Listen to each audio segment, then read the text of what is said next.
Outra parábola lhes propôs, dizendo: o reino dos céus é semelhante a um grão de mostarda, que um homem tomou e plantou no seu campo. O grão de trigo nas primeiras duas parábolas e o grão de mostarda aqui na terceira servem de alimento.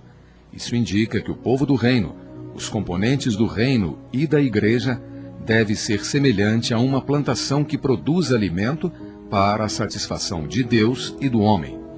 Versículo 32. O qual é menor do que todas as sementes, mas quando cresce é maior do que as hortaliças, e se faz árvore, de modo que as aves do céu vêm e se aninham nos seus ramos.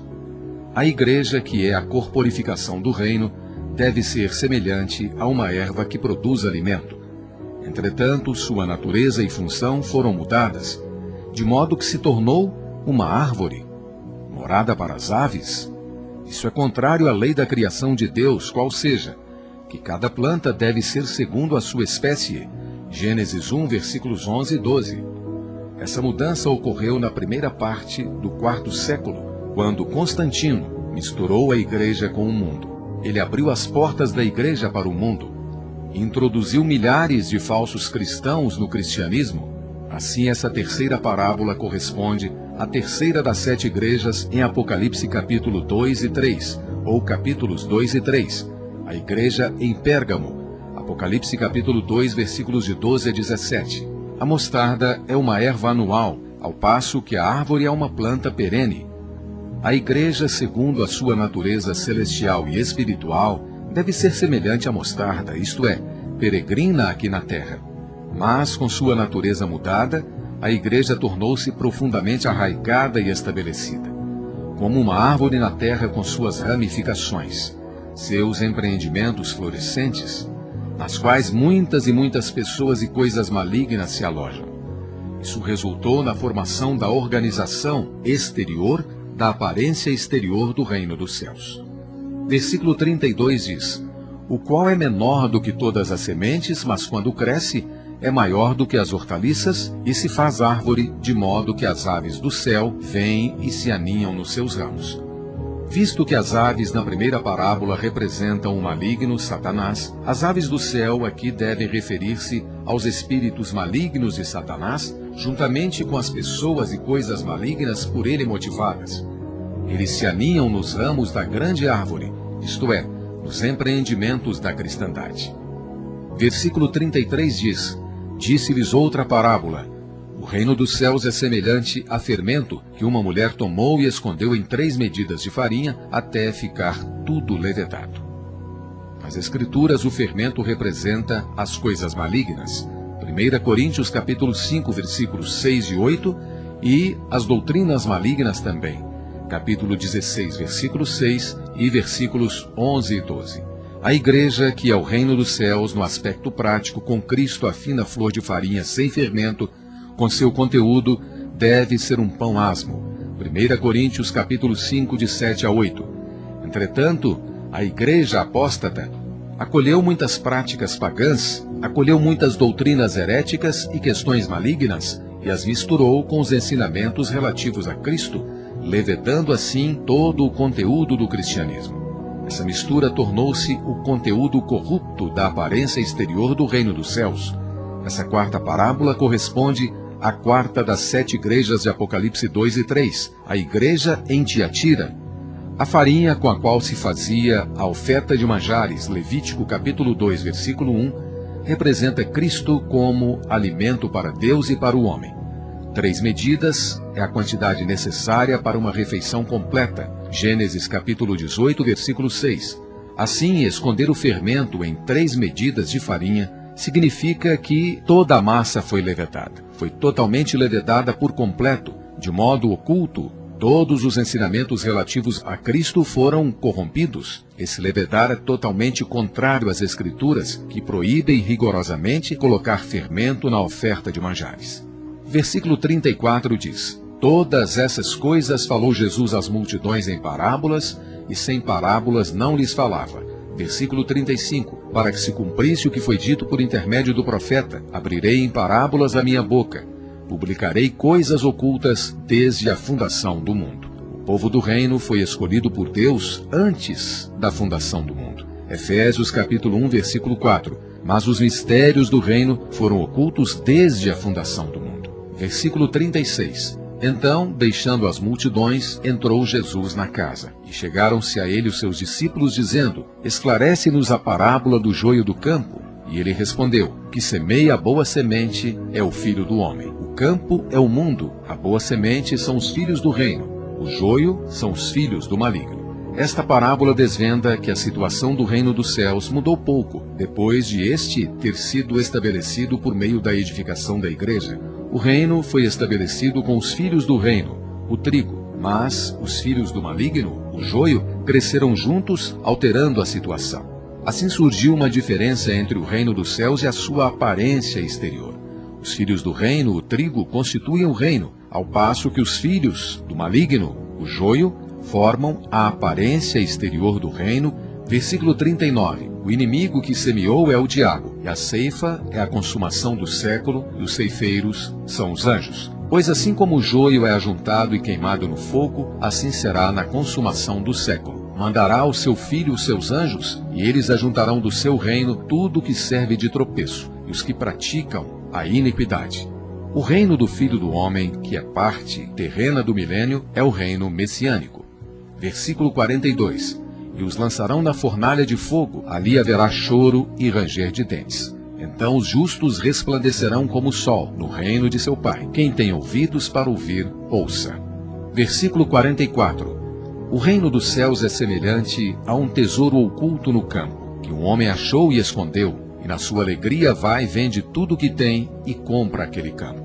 As 3 parábolas anteriores relativas à aparência do reino foram faladas pelo Rei Celestial num barco, em público, para as multidões, ao passo que as 3 parábolas seguintes foram apresentadas numa casa, em particular, para os discípulos. Isso indica que as coisas abordadas por essas 3 últimas parábolas são mais ocultas. A primeira diz respeito a um tesouro oculto no campo.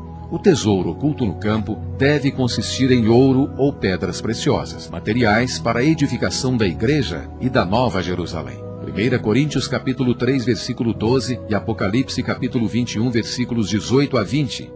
Já que a igreja é o aspecto prático do reino hoje, e visto que a Nova Jerusalém será o reino em manifestação na era vindoura, o tesouro oculto no campo deve representar o reino oculto na terra criada por Deus. O campo é a terra criada por Deus para o seu reino.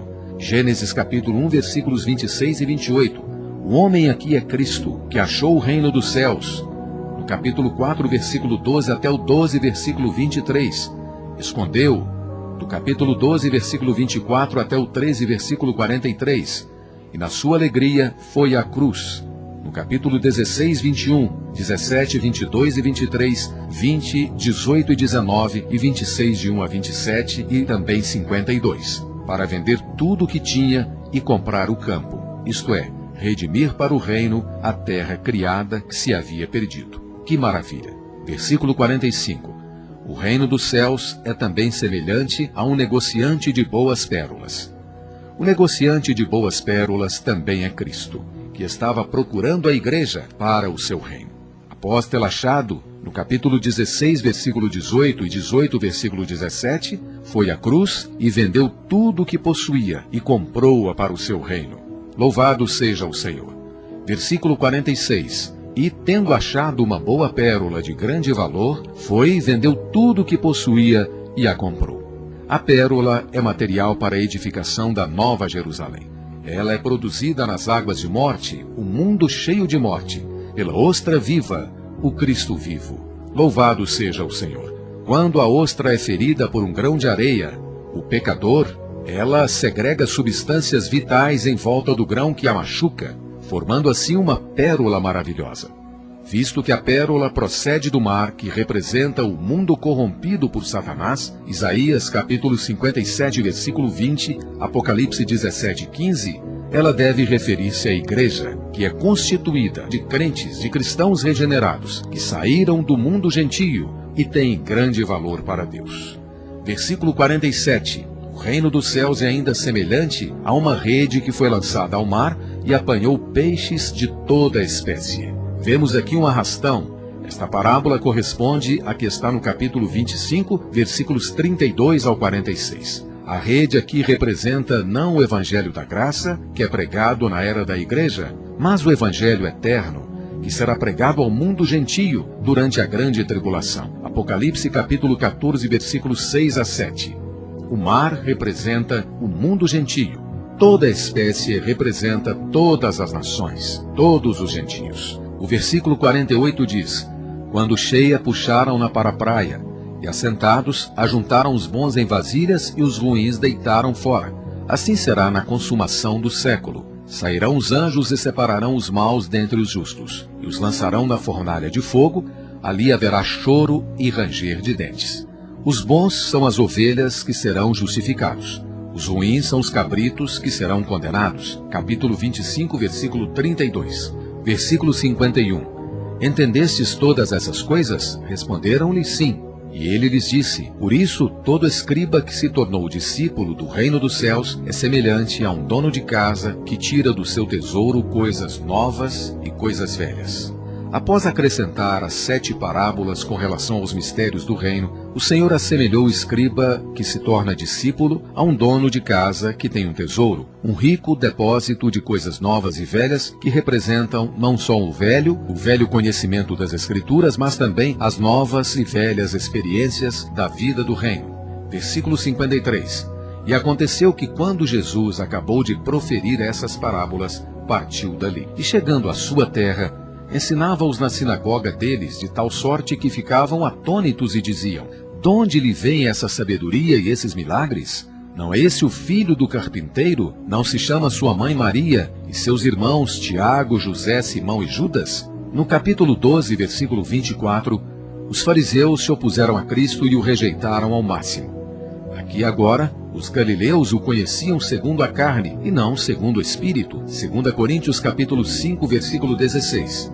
Eles estavam cegos pelo seu conhecimento natural, por isso também o rejeitaram. Versículo 56. E não estão entre nós todas as suas irmãs? De onde lhe vem, pois, tudo isso? E escandalizavam-se dele. Jesus, porém, lhes disse: Não há profeta sem honra, senão na sua terra e na sua casa.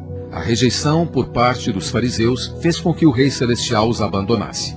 A incredulidade dos galileus fez com que o Senhor não fizesse muitos milagres entre eles. Por isso o versículo 58 diz: E não fez ali muitos milagres, por causa da incredulidade deles.